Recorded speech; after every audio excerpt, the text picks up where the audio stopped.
Sam, we've been talking a lot of volleyball this morning, and we'll get back to that, but wanted to touch on Nebraska basketball real quick here. Coming off of that rough loss to Michigan State, have almost a whole week off, bring Indiana into town, and just kind of take care of business there. Uh, what you were expecting, or kind of caught you off guard that Nebraska was able to bounce back the way they did against Indiana? I thought they would win the game, yeah. So I wasn't surprised by the result. I think, there's things about Nebraska that and maybe this is just true of the Fred Hoiberg era. They have games where they can score, and whether it's getting to the line or making shots or getting things done. I think for the most part, Fred likes his team. I think there's a depth to it that I think he's still working through, because you got so many big guys that you can play that you kind of got to figure out which guy is the right guy for the night. And a lot of the teams they're going to play this year in the Big Ten are just different than they were last year. And obviously 4 of them were in the Big Ten. So, it's going to be a little bit of a trial and error for them in the front court. But, Brice is consistent, and Connor Esigian, when he gets the ball, is consistent. They need to get him the ball a little bit more often, I think, and get him going earlier in games, or when he comes on the floor, however they want to do it. But, it feels like they got a couple of scorers. It feels like they're figuring out what the front court roles will be. And, you're going to get a solid effort from them almost every night. So it's a tougher league than it was last year. Some of that is because of UCLA and Oregon. I mean, those are good basketball teams with good players. Some of that's because I think Michigan is better. I think, for one thing, I think they have a better coach. And they may, Juwan Howard may have been a better recruiter, but he wasn't a better coach. And I think they got a better coach now. And, it's going to be a competitive league, and Nebraska's going to have to find a way to, what are we thinking here? 10-10. If they go 10-10 in the league, and let's say they win, I don't know, 2 out of 3 in Hawaii, then that's about 18, 19 wins, and that's the bubble. You want to get on the other side of the bubble, you probably got to get to 20 or 21. But, you get to 10-10 in the league, and I think that's about what this team is. And if they do better than that, that means they've progressed in some area that's gotten them further along than where they are now. Yeah, it's interesting. I just look at, Illinois has good size. We well documented with Indiana's bigs, even though when they compromise themselves defensively by keeping them both on the floor at the same time. Michigan has their bigs with Golden and Wolf. Like it's a big league with some good bigs. Does that surprise you when you kind of step back and take a look at it? How it's such a guard-driven sport, and it still will be. Don't get me wrong, but it's a big bigs conference. Yes, this particular league is the one where the post players tend to flourish a little bit more than maybe some of the others. And so, even though Ron Coltrane plays in the Big East, he would have been at home in the Big Ten. He just would have been in a good spot if he had been in that league. Obviously, Zach Edey set the pace for many years. And I don't know that there's a replacement for Edey, but there are a number of teams that have quality bigs, and Nebraska's going to have to battle a lot. And I think they can. They've got enough bodies. So they've got Morgan and Book and Joe and Mia, and Juwan Gary's a little undersized, but he can do some things. So they have enough players down there. I think it's a question of who's the right guy on the right night, and then can you get Brice Williams and Connor Esigian to do the things they need to do? Because if those 2 guys are scoring, then I think this is a pretty solid team. It's a league full of big guys. We're going to see more of those guys, obviously, in January and February, and Nebraska's just going to have to play through it and grind. It's probably an 8-bid league. I don't know. I haven't looked at the bracketology today or when it was out there, but I think 8 or 9 bids is very likely. Might be 10 or 11 on the women's side. but I think it's going to be both Big Ten men and women are high quality leagues. Talking with Sam McKewon from the Omaha World Herald. Sam, let's switch gears to volleyball here. Obviously, a big day in the state yesterday. Nebraska advances to the Final Four. Creighton falls in 5 sets to Penn State. Where do you want to start? You want to start with Nebraska and the dominance they've shown this year, or Creighton and their ability to catch up to the best teams in the sport? Yeah, I think it's too bad that Creighton fell just short. They had a great chance to win that match. I think that's happened to them a couple of different times, even this season, where Creighton has to go on the road to play its toughest matches, and they get to the 5th set. They're playing in front of big crowds, and the 5th set doesn't go the way they want it to go. They just don't play that well, and I think that's part of what happened again last night. Penn State let Creighton a little bit in. They had so many service errors that Creighton had an opportunity, I think, that if Penn State had served it better, may not have had. But, yeah, I think Creighton has maybe the best coach in the country who's been willing to stay there versus going somewhere where she almost certainly would have won a national title by now. Creighton has, I think, 2 5-star players, and they just graduated, basically. Nora Sis and Kendra Waite, they were 5-star players. I think maybe they have one more beyond that, but they're doing that with 2 5-stars. Penn State's got 10. Nebraska's got every player on the roster. So I think every one of them is.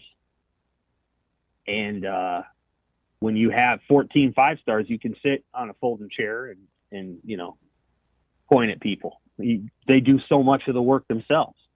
Oh, I don't know about that, Sam. I do. Listen, in that sport, hey, in a sport, I get it, but he's made a ton of tough decisions. Well, you can't debate the fact. You're not being serious, right? Like you think like I'm saying that it's finding harder to the coach. pin hit. It's much harder to coach. Finding like the 5 versus the 6-person rotation, or not having certain players part of the 6-person rotation, or who your pin hitters are, or the effort in which Nebraska plays with. You think like that's sitting on your folding chair? I would give him incredible credit for the way that he handled the Harper Murray situation. Tough crowd. Incredible credit. Tough crowd. No, I don't think so. I think, and I'm just being clear that like one coach has to coach harder than the other one does. Okay. And if you flipped those rosters and you gave each coach the other roster, I don't know that we would be talking about different results. I hate that because, and it's not personal to you, Sam. It's just not everybody is built to coach everybody. Like. Sure. So the whole giving of the rosters thing, there's only a handful of people, I think, that could just like, well, you take those. I mean, Brady Hoke famously said, hey, I don't need a bunch of 4- and 5-star prima donnas, right? Like, well, he's wrong. He got fired. Okay, Sam. Wow. Yeah, okay. All right. I mean, you know who can coach? Kurt Signetti can coach. Yeah. That guy can coach. Because what they did this year, Ryan Day didn't do. Now there's things Ryan Day's really good at, which is recruiting, quarterback development, continuing. It's not everybody can do what Ryan Day does, and not everybody can do what John Cook does. John Cook's a great recruiter, and it is not easy to collect all of that talent and get it to play together. So be clear on what you got to do. I'm just saying that, like, once you create the culture and you put it out on the floor, which Nebraska has done, and I give Cook incredible credit for that, you don't have to there's not a lot of – they were able to play, I think, what they would consider a below-average match on Friday night and win anyway. And that's because they're really, really good. And they deserve a lot of credit for recruiting Andy Jackson. Andy Jackson was not a 5-star when they recruited him. So they did a nice job of getting her, and that deserves a lot of credit. So it probably comes off sounding too harsh. My point being that I think Booth might be the best coach in the country, but the reality is she doesn't have the NIL money. to buy players that aren't even going to play. Yeah, she's sensational. There's no question. Like, why are these players at Nebraska? She's the real deal. Money. But I'm just saying, you don't have to tear down one to. No. I'm not tearing anybody down. Because I think I'm not. I don't think I am. But what I'm saying is that's a tough job. The reason that one program has incredible institutional support and fan support, and it's just like they are, they're Kentucky basketball, or what do you want to call it, Kansas basketball. They should be good. They should be good, and they are good, and they have great talent, and they're going to have more great talent coming in. And there's nothing, and it's unlike basketball. Volleyball is a little bit like tennis in that it's a sport of repetitive athletic movements that resets after every 25 points. The challenge of beating a team as talented in Nebraska is like trying to beat Roger Federer or Novak Djokovic in a 5-set Wimbledon match. The only people that are going to beat Roger Federer and Novak Djokovic are Roger Federer and Novak Djokovic. So Nebraska's going to play one of those teams in Penn State. I think Penn State could potentially beat Nebraska. If Nebraska wins that match, I think they'll take out Pitt or Louisville pretty handily.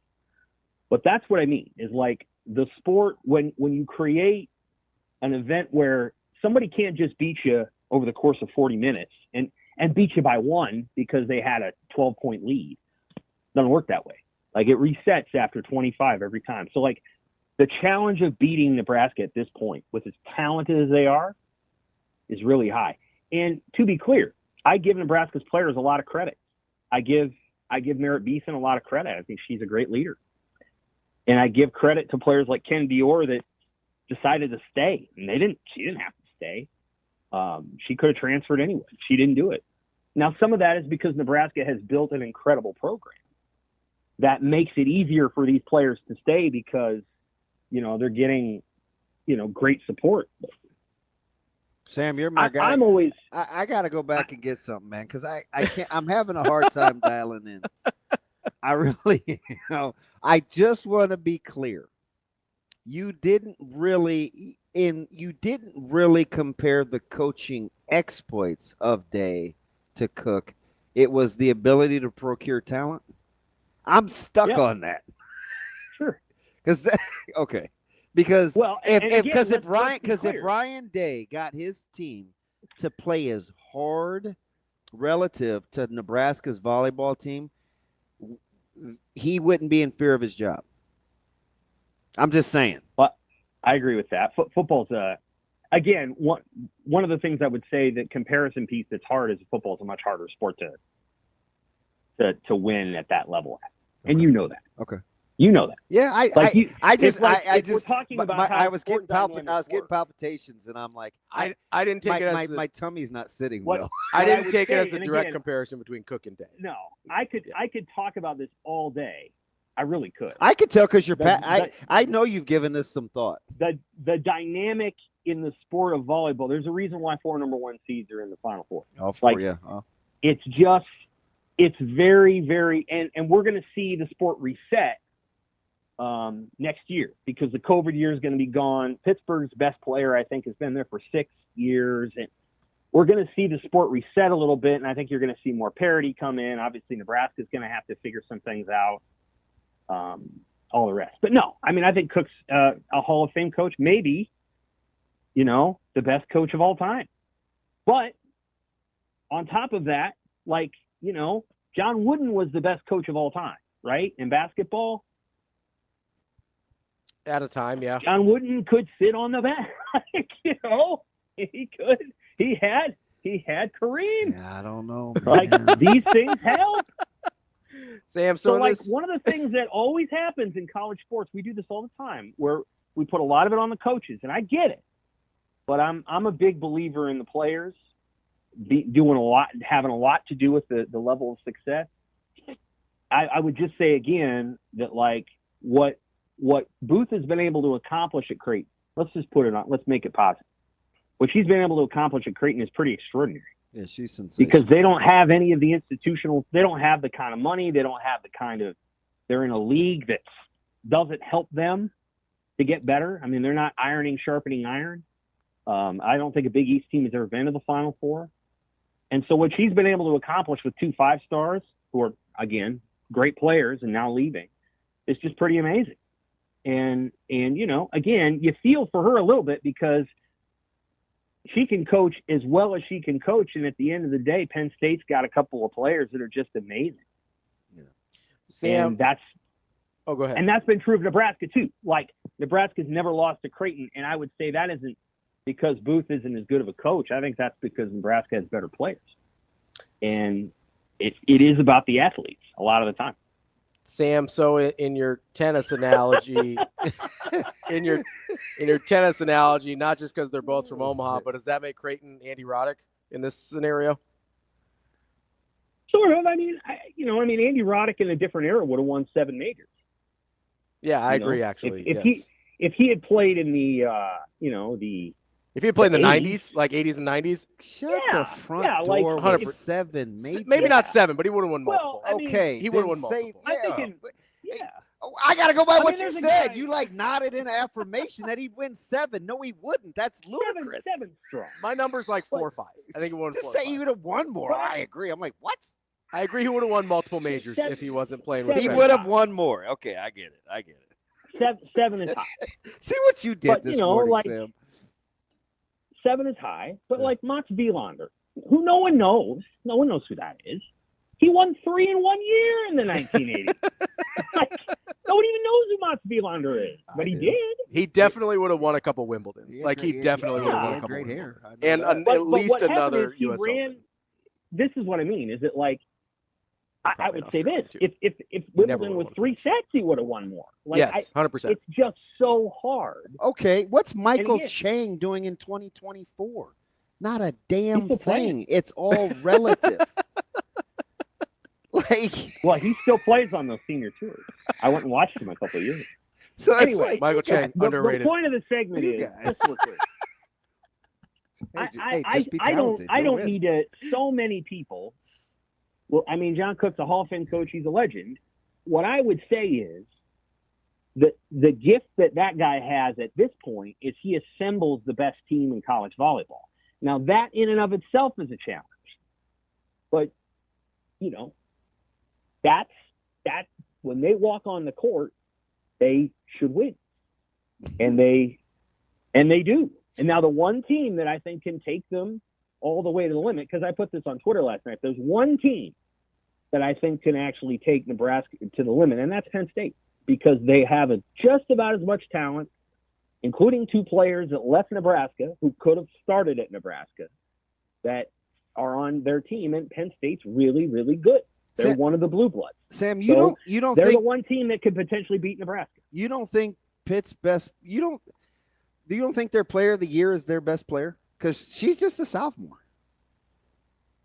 One of their best players has been there for 6 years. That's my point. Okay. Yeah. So Olivia Babcock. And again, you're going to really good. She's a pop. This is my opinion. If Pittsburgh makes the final and Nebraska makes the final, I will take Nebraska every day of the week, because I don't think Pittsburgh is going to. A, Nebraska has hammered Pittsburgh in the Final Four, and B, I don't think Pittsburgh will be ready for that moment. That's interesting because Pitt's the favorite. I just don't. I was just telling that to Robbie in the first segment. It's close. They're the best. They're the most statistically impressive team. But when you think about mental toughness and readiness, Nebraska's been there twice in the last 4 years, and Pitt hasn't. So I would say that Nebraska Penn State is probably for the national title, but we'll see. And I think Nebraska's going to beat Penn State, and if they do that, then I think they'll win the national title. Again, I think it's a fascinating story. So I find Cook to be a fascinating figure who's well covered in this state.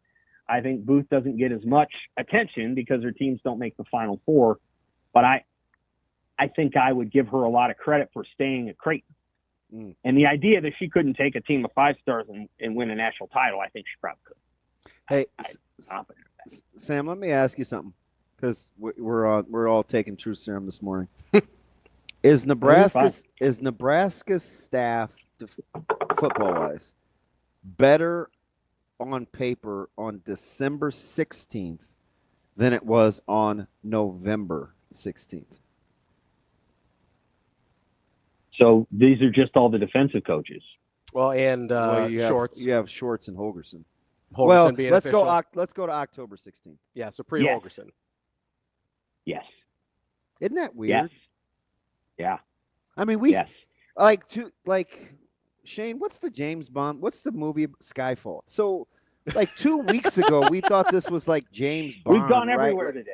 Like the sky was falling. And deadpan, straight face, Nebraska may have a better staff on paper on December 16th. Yeah, I didn't think the sky was falling 2 weeks ago. No, I know. You were very matter of fact too, which I could appreciate.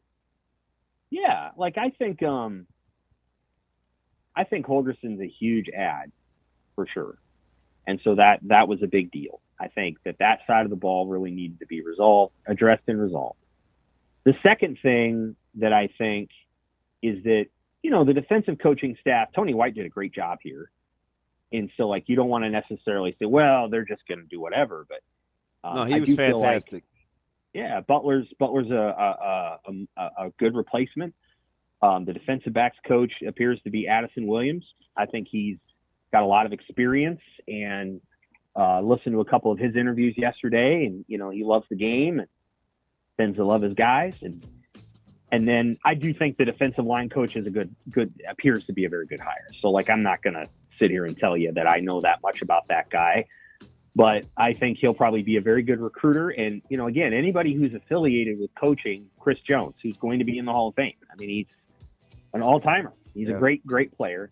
Is anytime you can say, I've spent the last X number of years with maybe the best interior defensive lineman not named Aaron Donald, that's going to be immediate credibility. And he's going to be able to show teaching tape to these guys that very few people have. So I do think their staff's gotten better. John Cook's a great coach. Let me remind you of that. I don't want anybody to get misunderstood. Sam, we appreciate it as always. You, Sam. I just compared him to John Wooden. So there you go. You also compared him to Ryan Day. No. Oh, be quiet. 7 titles, Sam. Robbie. Listen, Andy Roddick, GOAT. Sam, we appreciate it as always. We'll talk to you next week. Thanks, Sam. Thank you.